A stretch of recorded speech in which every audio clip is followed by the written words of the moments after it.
হেই, আপনি কি iPhone SE4 ফোনটির ভালো এবং খারাপ দিক জানতে চাচ্ছেন? তো চলুন শুরু করা যাক।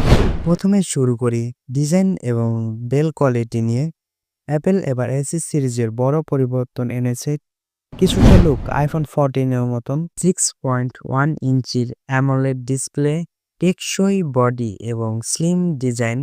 এটি gorilla glass protection aluminium frame নিয়ে এসেছে, যা ফোনটিকে আরও প্রিমিয়াম করে তুলেছে।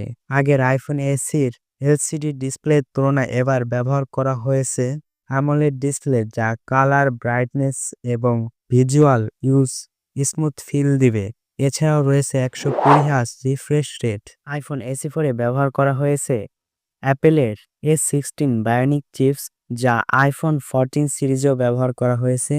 গেমিং, মাল্টিটাস্কিং বা ভিডিও এডিটিং সবকিছু হবে অনেক সহজ। এছাড়াও থাকছে 5G কানেক্টিভিটি এবং নতুন সফটওয়্যার আপডেট সুবিধা। এখন যদি ক্যামেরা সেকশনে আসি, রেয়ারে আছে 48 মেগাপিক্সেল এবং ফ্রন্টে আছে 12 মেগাপিক্সেল, যেটা দিয়ে ভিডিও রেকর্ড করতে পারবেন 4K 60 fps পর্যন্ত এবং 4K 30 fps পর্যন্ত।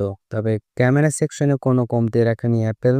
যারা ব্লগিং করবে তাদের জন্য বেস্ট, কারণ ফোনটি তুলনামূলক অনেকটাই হালকা। তবে থাকছে না আগের সিরিজের মতন ফিঙ্গারপ্রিন্ট, নতুন করে যুক্ত হয়েছে ফেস আইডি। তবে অ্যাপেল দাবি করতেছে iPhone SE4 এ ব্যাটারি আগের তুলনায় অনেকটা উন্নত।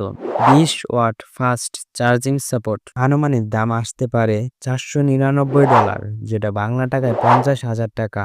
ফোনটা কিছুটা বাজেট ফ্রেন্ডলি। এখন যদি বলি এটার খারাপ দিক সম্পর্কে, পুরনো ডিজাইন, বড় বেজেল, টাচ আইডি হুক আধুনিক নাও হতে পারে।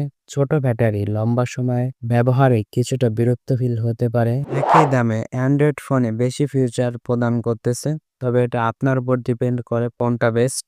আমি আরিফুল ইসলাম এই ভিডিও থেকে বিদায় নিতেছি। ভিডিওটি কেমন লাগলো অবশ্যই জানাবেন।